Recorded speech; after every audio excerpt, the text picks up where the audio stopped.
Hi friends, మేమైతే మా mummy వాళ్ళ ఇంటికి వచ్చినా అని చెప్పిన కదా. ఇగో ఇక్కడ మా వదినే నేను పరిగ పండ్లు తెంపుదామని వచ్చాము. పరిగ పండ్లు అంటే అసలు మీకు తెలుసా తెలియదా నాకు కామెంట్ చేయండి. విలేజ్లో ఉన్న వాళ్ళకైతే కంపల్సరీ తెలుస్తుంది. ఇవి పొలాల గట్టులో చెరువు దగ్గర ఉంటాయి. చిన్న చిన్నగా ఉంటాయి పండ్లు. ఇవి ఎక్కువ అయితే ముళ్ళులు ఉంటాయి. తీగలాగానే ఉంటుంది చెట్టు, కానీ మస్తు ముళ్ళులు ఉంటాయి. ఇగో ఇలా మా వదిన తెంపింది. నేను కూడా తెంపుదామని ట్రై చేస్తున్నాను. ఇగో చూడండి, ఈ చెట్టుకు పండ్లు ఉన్నాయి, ఇక ముళ్ళులే ఎక్కువ ఉన్నాయి. చాలా జాగ్రత్తగా తెంపుతున్నాను.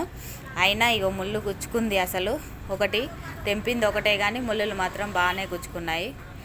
అసలు ఈ చెట్టు మొత్తం ముళ్ళతోనే ఉంటుంది, కాకపోతే మనం జాగ్రత్తగా తెంపాలి.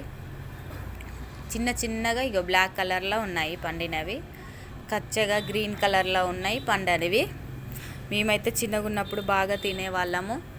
ఇప్పుడు నాకైతే అప్పుడు రోజులు గుర్తుకొచ్చాయి. అసలు చాలా బాగా అంటే బాగా అనిపించింది. ఇగో చూడండి, దీనికి మొత్తం పరిగ పండ్లే ఉన్నాయి, కాకపోతే పండి లేవు, కచ్చగా ఉన్నాయి. కొన్ని పండ్లు ఉన్నాయి, కొన్ని కచ్చగా ఉన్నాయి. ఇగో చూడండి, వీటికి మొత్తం పరిగ పండ్లే ఉన్నాయి, కానీ తెంపడం చాలా జాగ్రత్తగా తెంపాలి.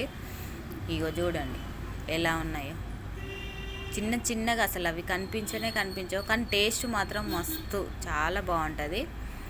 కొన్ని అయితే నేను తెంపాను, కచ్చయి తెంపాను, పండ్లు కూడా తెంపాను. మెల్లమెల్లగా తెంపుతూ ఉన్నాను. అగో చూడండి, మొత్తం కింద పడిపోతున్నాయి. అవి తెంపడం రావట్లే నాకు సరిగా. ఇక చూడండి, పరిగ పండ్లు ఎక్కువైతే విలేజ్లో ఈ టైంలో. ఇవి కూడా ఎప్పటికీ ఉండవు, 3 monthsే ఉంటాయి. నవంబర్, డిసెంబర్, జనవరి మాత్రమే ఉంటాయి. ఇవి అన్ని రోజులు కూడా ఉండవు. సీజనల్ పండ్లు ఇవి కూడా చాలా మంచిది తింటే మాత్రం అసలు. కాకపోతే మనం ఎక్కువ విలేజ్లకు వెళ్ళాం కాబట్టిగా వీటి గురించి ఎక్కువ తెలియదు. మీకు ఎవరికైనా విలేజ్లు ఉంటే తెలిస్తే నాకు కామెంట్ చేయండి. ఇగో దాని పక్కనే ఇగో ఇలా చెరువు ఉంది. చెరువులో అయితే ఇగో ఈ పువ్వులు చూడండి, అల్లి పువ్వులు అంటారు, తామర పువ్వులు అంటారు. మీరు నాకు కామెంట్ చేయండి. ఇంతే ఈ వీడియో. మరిన్ని వీడియోస్ కోసం మన ఛానల్ని సబ్స్క్రైబ్ చేసుకోండి. నేనైతే పరిగ పండ్లు తింటున్నాను. బాయ్.